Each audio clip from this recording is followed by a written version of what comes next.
Fala pessoal, tudo bem com vocês? Trazendo mais um vídeo aqui para o canal, lembrando que estamos aí na Maratona Petrobras 2023, tá? É a sua chance de ser um aprovado Petrobras e conseguir aí entrar nessa empresa maravilhosa, beleza? Desde já, gostaria de pedir que você deixasse o seu like aqui. É muito importante porque o YouTube precisa entender que você gosta do tipo de conteúdo que nós oferecemos aqui. Assim, ele irá continuar te recomendando os nossos vídeos. Lembrando, se você também ainda não é inscrito, se inscreva no canal e ative as notificações, porque assim que nós postarmos novos vídeos, o YouTube irá te informar e você prosseguirá aí com seus estudos rumo à aprovação, ok? Lembrando que essas duas questões que nós estaremos resolvendo neste vídeo aqui caíram no último simulado de carnaval que nós fizemos lá dentro do modo Turbo Mecânica. E você que vai prestar o concurso aí para técnico em mecânica, projetos da área mecânica e também de inspeção, você não somente pode, como deve utilizar esse material, tá? É o material que eu utilizei e fez com que eu fosse aprovado no último concurso da Petrobras, tá? Link está aqui embaixo na descrição. Vamos lá para as questões e depois as suas resoluções. Bem, a primeira questão vai tratar aí de resistência dos materiais, um assunto que vai cair na sua prova. Olha, estou dando a dica aqui para você. Vai cair na sua prova, então estuda isso.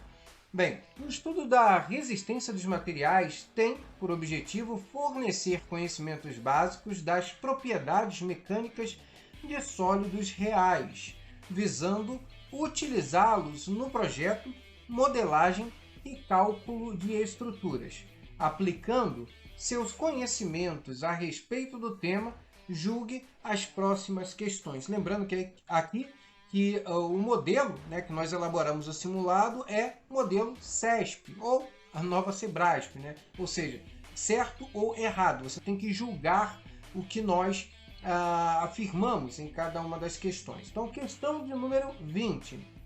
No estudo de vigas, observamos que podemos classificá-las basicamente em três categorias, né? As vigas hipoestáticas, isostáticas e hiperestáticas. Sendo assim, a viga da figura abaixo é classificada como isostática. Bem, eu vou deixar aqui um tempinho para que você olhe essa questão e tente resolvê-la, tá? Então, qualquer coisa você dá um pause no vídeo, tá? Resolve ela aí e depois vem assistir a resolução. É assim que você deve estudar.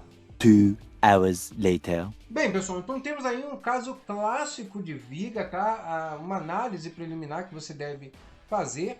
Você tem que saber o que é um sistema isostático, hipostático e hiperestático. Você não pode ir para a prova sem saber o que é isso, porque isso vai ser cobrado de você. Bem, como a gente consegue identificar aqui, por conta de uma carga para baixo, uma carga F para baixo, analise o que está acontecendo nos apoios, né? Nós temos aqui 4 reações.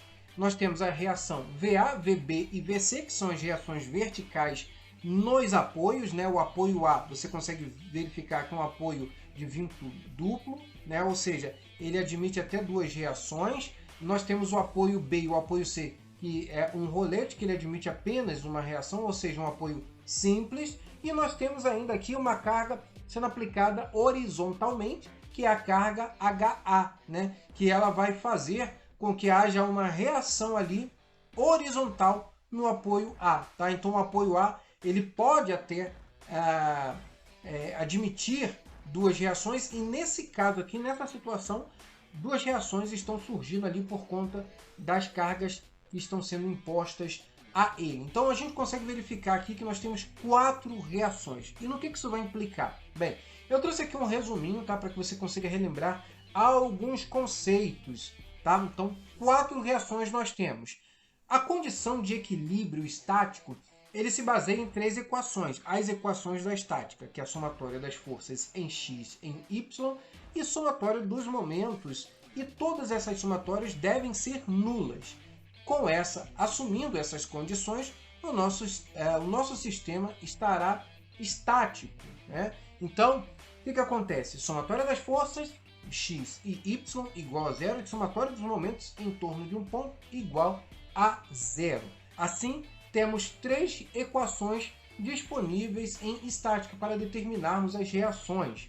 Bem, em estática, uma estrutura é hiperestática ou estaticamente indeterminada quando ela possui um número de reações, que é o nosso caso, maior que o número de equações de equilíbrio disponíveis, ou seja, o sistema é indeterminado simplesmente pelas equações da estática. Nós temos um número de reações que é superior ao número de equações possíveis. No nosso caso, são 4 reações para 3 equações. Então, esse sistema é um sistema indeterminado pelas equações da estática.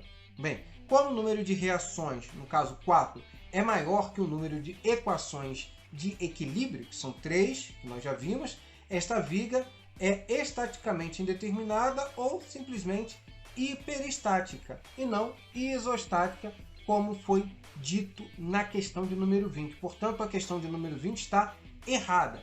É assim que você deve fazer lá no dia da sua prova. Você vai julgar a questão. Tá certo ou tá errado isso que está sendo dito? Agora nós vamos resolver uma questão de eletricidade, né? Eu sei que a galera de mecânica não é muito chegada aí à parte de eletricidade, mas isso vai cair na sua prova.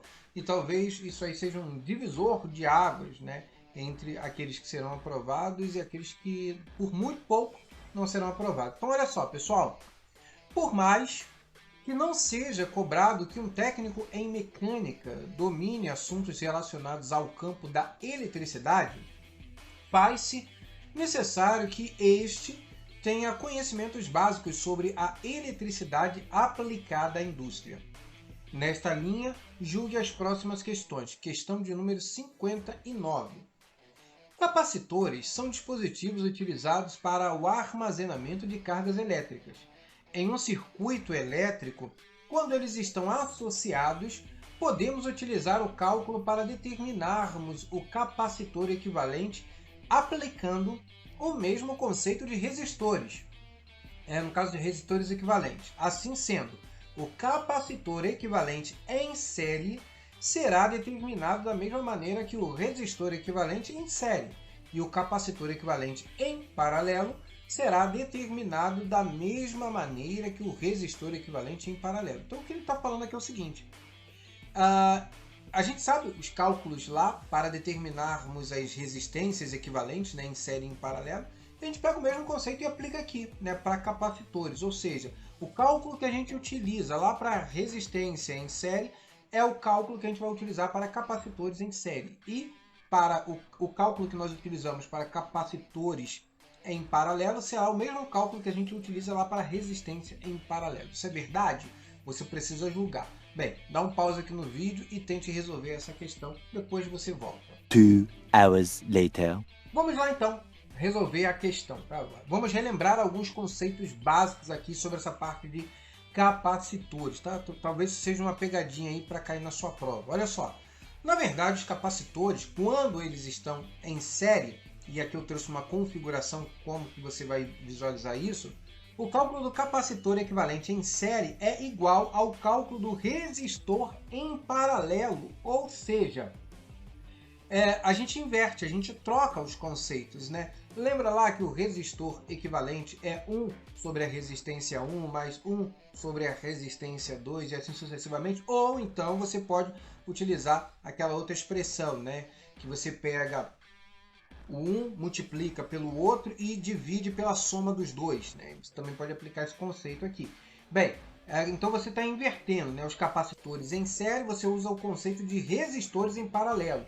E o inverso também vai acontecer, né? Os capacitores em paralelo, né? O cálculo do capacitor equivalente em paralelo vai ser igual ao cálculo do resistor em série, que é só você pegar e somar todo mundo, ok? Todos os resistores ali que estiverem no circuito e eles estiverem ali em paralelo, tá? Então, na verdade, a questão de número 59 também está errada, ok? Então, mais uma questãozinha aí, lembrando que essas questões caíram para o nosso simulado de carnaval, tá lá dentro do modo turbo mecânica, tá? Então, caso você aí, técnico em mecânica, você de projetos da área mecânica, você também técnico de inspeção, queira se preparar para esse próximo concurso da Petrobras.